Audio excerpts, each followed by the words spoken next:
would find no place during this pandemic, but Democrats rejected multiple clean bills to provide relief. The American people are tired of games, they seek leadership, and President Trump delivered. This weekend, President Trump took executive action designed to provide the relief Democrats have denied to those who need it most. Through 4 executive orders, he took the following steps. On the payroll tax, he deferred payments of the employee portion of certain payroll taxes from September 1st through the end of 2020. On unemployment assistance, states will provide 25% cost sharing, amounting to a total of $400 per week in benefits through the end of the year. And then third, he extended the eviction protections. President Trump will direct HUD to prevent evictions resulting from financial hardships caused by the virus, doing everything in his executive capacity to make sure those renting and those homeowners are protected. Finally, on student loans, he extended 0% interest and suspended loan payments through the end of the year. The bottom line is that these actions will help Americans. President Trump is for the American people, and Democrats failed to deliver. Also, earlier this year, hundreds of Americans, working men and women at the Tennessee Valley Authority, the TVA, were told that they would lose their jobs to lower-paid foreign workers imported from abroad, and then suffer the further indignity of training their foreign replacements. President Trump boldly and resolutely intervened in defense of these hardworking Americans, rallying to their case, rushing to their aid, and taking action to restore their jobs. He invited laid-off workers and their representatives to the White House, and then he fired the chairman of the board of the TVA and one other board member. President Trump offered an ultimatum. The firings would continue until the cruel and heartless decision to fire the hard-working Americans was reversed. TVA did reverse. Layoffs have been canceled and tech workers have been rehired. In the words of Gay Henson, president of the Engineering Associates IFPTE Local 1937, the labor union representing the 2,200 highly skilled professionals employed by the TVA, in Ms. Henson's words, the president's personal intervention saved these jobs, restored the workers to their rightful place, and set TVA on the path to returning to its mission of service to both the workers at the TVA and to the people of this country. And with that, I'll take questions. Yes. Kayleigh, thank you. Starting right there with the president's actions over the weekend, how quickly can Americans expect to see that extra $400 of unemployment insurance? So we hope to see it quickly and close to immediately. I don't have an exact readout for you on time, but a lot of this will depend on states and them applying, because as you know, it's 75% federal government covering and 25% the states, and they can use CARES funding or even existing unemployment funds for that $100, but it will require an application process. And given that part of it is up to the states and the application process, is it possible that there will be a delay and that some individuals won't see this relief at all? We will be working around the clock to make sure there's not a delay, but any delay that does exist, it's important to note where that delay and the responsibility rests. And it's with Nancy Pelosi and Chuck Schumer, who they were offered a clean extension, not of $400 of unemployment benefits, but $600, and it was roundly rejected by Democrats. So this president stood up for the American worker at a time when Democrats refused to do so. And just to be very clear, you're saying that you're going to work around the clock. You want it to get to Americans quickly. Are we talking weeks? Are we talking a month? Can you pinpoint the timeline? I can't pinpoint a timeline other than we'll be working around the clock, and we encourage Democrats on the Hill to come back. Secretary Mnuchin has said he's willing to review any proposal because the American people deserve better than the games and the partisanship they've seen from Nancy Pelosi, Chuck Schumer, and their Democrat colleagues. Ben. Thanks, Kayleigh. 2 questions. Just to follow up on what Kristen was asking, is there a mechanism by which the federal government can provide the $300 immediately, even if states don't provide the $100? Well, it's important and in fact required by statute that 25% of that money be provided by states, and the 75% is what we can do from the federal government side. I would note states can look to CARES Act funding as a way to bring that $100 forward. They can also look to the general fund, but we will be pursuing every creative way possible to make sure that the preeminent priority prevails, and that is making sure that this money gets to America's workers. And then the orders that the president signed, that doesn't address funding for small businesses or for schools or stimulus checks. Does he still want legislation to address all of those things? And is he willing to negotiate with Democrats? He absolutely would love to see both of those things. School funding is very important, and he's been for second round of direct payments.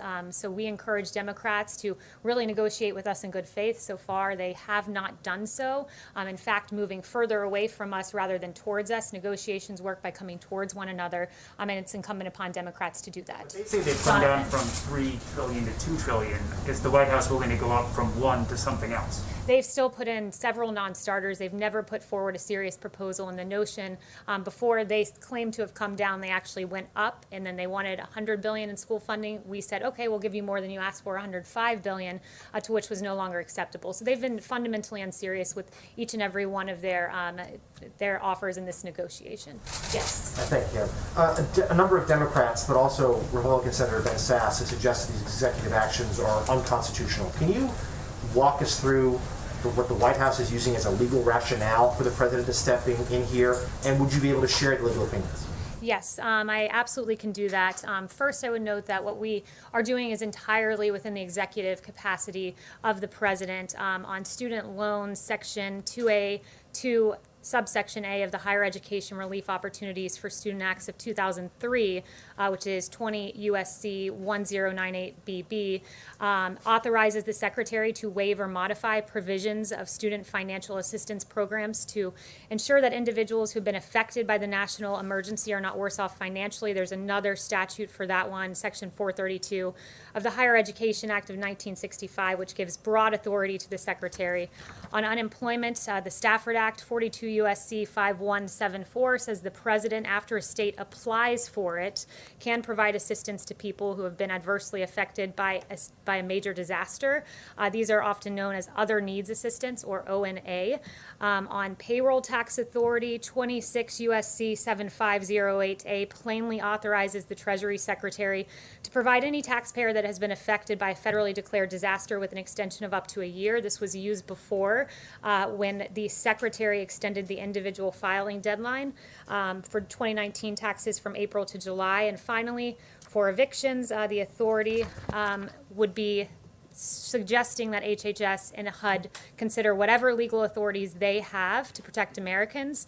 And also, the president merely instructed in that EO that we should do everything within the lawful capacity of the executive branch to protect Americans from evictions. Yes, Jen. Kayleigh, on China, is the administration planning to respond to the new sanctions that China announced this morning on several lawmakers and other people in the United States? So I won't get ahead of the president on any actions, but we are certainly aware of the announced sanctions. And instead of taking meaningful actions, such as immediately repealing the national security law and stopping the systematic repression of Uyghurs, the Chinese Communist Party opted to respond with this symbolic and ineffectual action. And a growing number of nations around the globe are demanding real action from Beijing. The ball is in the Chinese Communist Party's court. This president has stood strongly against China, and he'll continue to do so. Is there any discussion, Kayleigh, of delisting Chinese companies on the U.S. Stock Exchange? Again, I won't get ahead of the president on any official announcements. Yes. Thank you. The president said over the weekend that he had heard from Democrats about wanting to restart these negotiations. Who exactly did he hear from? And then also his tweet this morning regarding, he said that he said that Leader Schumer and Speaker Pelosi had his number and regarding negotiations. Does that mean he is going to play a larger role in this process going forward, or is it still going to be Secretary Mnuchin and the Chief of Staff? Well, they speak on the president's behalf. He's been actively engaged in the negotiations and working closely with Secretary Mnuchin and the Chief of Staff. Democrats should come to the table. Their immediate statement in the aftermath of the president issuing these EOs says that they would like to meet halfway, but those are empty words from Democrats that they'd like to meet halfway, because so far they've just gone in the other direction. So did anybody reach out to him? I'm not going to go through the president's call logs, but you guys can ask him later today if you'd like. He'll have a press briefing at about 5:30. Jeff. Thank you, Kayleigh. Secretary Pompeo has raised the issue of Russian bounties on U.S. soldiers in Afghanistan with his counterpart. Does that mean that the administration now considers the intelligence on this secure or clear? And if so, does the president plan to raise it with President Putin? Yeah, so on the part about Secretary Pompeo, I'd refer you to the State Department. That was a New York Times story. So in terms of his personal conversations, I would refer you there. But on the part of the president, this was unverified, not conclusory as the New York Times initially reported. The president will always act in the interests of our troops and look no further than the killing of Soleimani and al-Baghdadi, which brought vindication to hundreds of U.S. servicemen and women who lost their lives overseas. Just to be Yes. clear, does that mean that that Pompeo did not raise this? Does that mean that I would refer you to the State Department. But are the two sides seeing seeing the intelligence as different here and the State Department? Again, you're asking me to verify reporting. That would be in the realm of the State Department. But rest assured, this president will always act in the best interests of our troops. Yes. Thanks, Kayleigh. Back on the executive orders the president signed this weekend, as a candidate, Donald Trump criticized fairly sharply Barack Obama's use of executive orders and faulting him for failing to reach deals with members of Congress. How were the president's actions this weekend any different from President Obama's? They're a lot different when you consider the fact that President Barack Obama utilized executive order to push forward a policy that he denied he had the right to push forward 23 times on DAPA and on DACA. He said at least 23 times, I don't have the power to do this, and then he went on to do just that. I've already listed out and enumerated the various legal authorities on the part of the president, and in terms of deal making, I would note that the CARES Act was landmark legislation, at really the height of this pandemic, that brought relief to the American people, and that was negotiated within 1 week from first drafting to enactment. And by comparison, if we want to go back to President Obama, the American Recovery Act during the Great Recession took roughly 3 months from inception to enactment as law under single-party control. This president managed to push the CARES Act through divided government, a very big accomplishment on the part of the president.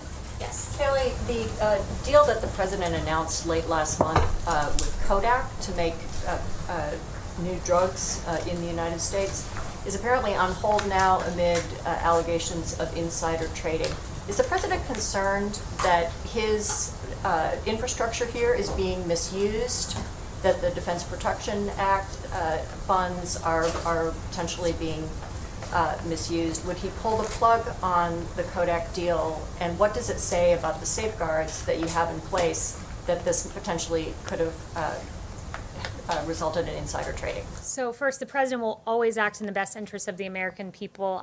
As you noted, as soon as we became aware of these allegations, the International Development Finance Corporation said that the recent allegations of wrongdoing raise serious concerns. We will not proceed any further unless these allegations are cleared. The president has strong faith in the process here. We've used the DPA more than 30 times to increase production, and it's been to great effect when you consider in the stockpile. We've seen vast increases, tripling the amount of N95s, tripling the number of gowns, 4 times the number of ventilators on hand at 69,000, and we'll have more than 10,000 more by the fall. So this president has used the DPA effectively, but we're certainly aware of the Kodak allegations and take them seriously. Would he pull the plug on that deal? I'll leave that to the president, but he takes these very seriously. We Thank- won't speculate as to what that investigation finds. Thank you. Yes. 2 questions, if I may. The president just tweeted that Gettysburg would be one of the 2 sites he's looking at. What can you characterize the message that he'd want to be sending with that choice, if it was that choice? Yeah, I won't get ahead of the president as to what his convention speech will look like, but the president has done a lot to bring this country together. We've faced unprecedented challenges, and he's worked to make sure that the American people are best equipped and taken care of to rise above the challenges that we face, and he has a strong record of achievement that he'll be touting on that day. Sorry, the other question, if you don't mind. Is there a message to the protesters in Belarus? Is the president looking at that? Is he supporting them? Yes, so we are looking at that, and we're deeply concerned by the Belarus presidential election. Severe restrictions on ballot access for candidates, prohibition of local independent observers at polling stations, intimidation of opposition candidates, and the detention of peaceful protesters and journalists have marred the process, and we urge the Belarusian government to respect the right of to peaceably assemble and to refrain from use of force. Yes. Thanks, Kayleigh. Is the president willing to provide some aid for states and local governments, given that the administration is asking states to pay for a quarter of the National Guard assistance and now a quarter of the unemployment benefits? Yeah, the president's always been clear here that, he wants to support state and local governments, but only for COVID-related matters, and he doesn't want to bail out blue states that had structural problems long before this. So that's where his priorities lie. Yes. Hi, I have two questions, one from somebody who can't be here today. But first of all, the president also just tweeted student athletes have been working too hard for their season to be cancelled. So does he disagree with colleges cancelling sports, and how would he guarantee their safety if games did go ahead?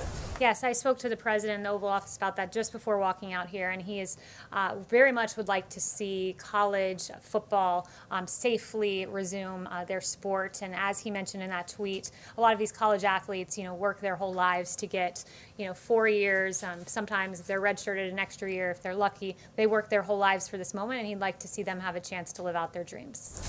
And a question from Anthony Leake of the Chronicle Fashion Guide. Do you have any reaction to the resignation of the Prime Minister and Cabinet in Lebanon?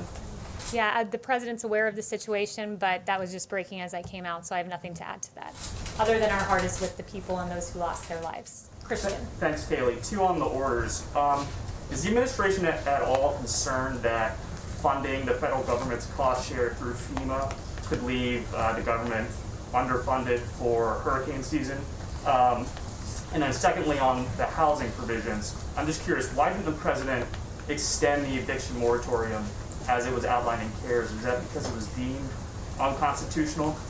So on evictions, I would note that the president took 4 strong actions here. And again, the eviction moratorium there was a temporary moratorium put in place by the CARES Act. So the president did what he can within his executive capacity, and it was 4-part, taking all lawful measures to prevent residential evictions. Number 2, instructing HHS and CDC to take measures to temporarily prohibit residential evictions. On HUD, prioritizing federal fundings that can be used as financial assistance to struggling renters and homeowners, and also HUD working with its grantees and partners to ensure that homeowners are not forced out.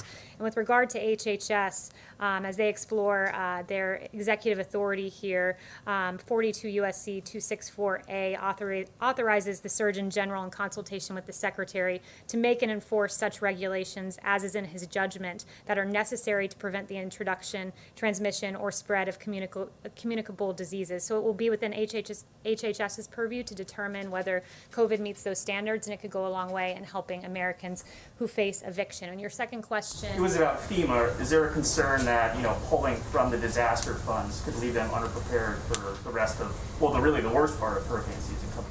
Yeah, so there is that snapback provision that if FEMA does get below a certain level, that money will snap back. So that is certainly a concern, and we'll make sure that 2 things happen, that Americans get paid, but also that there's enough funding there to safely go through hurricane season. Yes. Thank you, Kayleigh, very much. 2 questions. What would you like the White House would like to see happening in Lebanon right now, next? And this weekend, the U.S. reached 5 million coronavirus cases, and Brazil 100,000 deaths.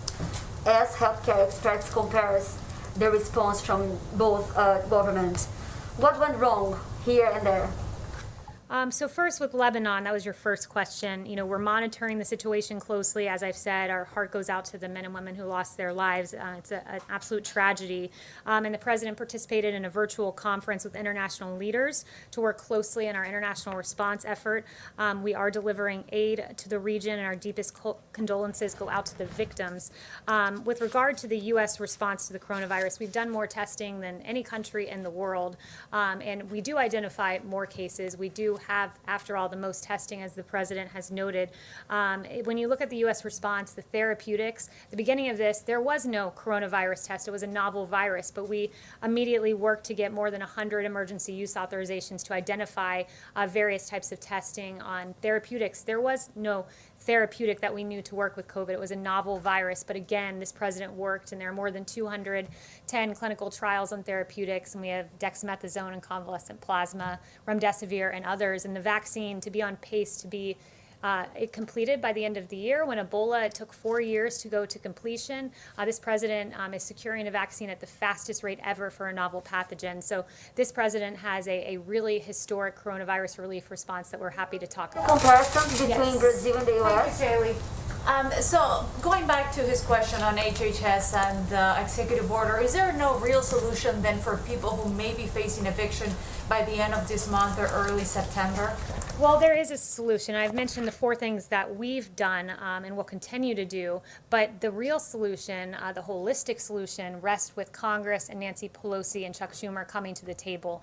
This president instructed his administration to find every single way possible that without congressional Democrats who have been unrelenting and lacking in any sort of care or empathy for the American people, at least when it comes to their negotiating tactics, if they're not going to act and care for the American people, he would. So he instructed this administration to pursue every legal avenue available to us without Chuck and Nancy, and he's done just that. And then on the Chanel. Thanks, Kayleigh. With the president bypassing Democrats stalling with the stimulus bill, as we've been discussing in this room, how pressing is it to actually have a next phase bill? Because it seems that the executive order and the 3 memoranda that he just signed really was kind of a wish list of items he wanted to pass. So how motivated is the White House to push for a next phase stimulus bill in spite of what Mnuchin said this morning? Yeah, the White House is still motivated. You know, the president would love to see the direct payments to Americans. The president would love to see the school funding. There are several items that we'd like to see happen. The more relief for the American people and those in need in particular, the better.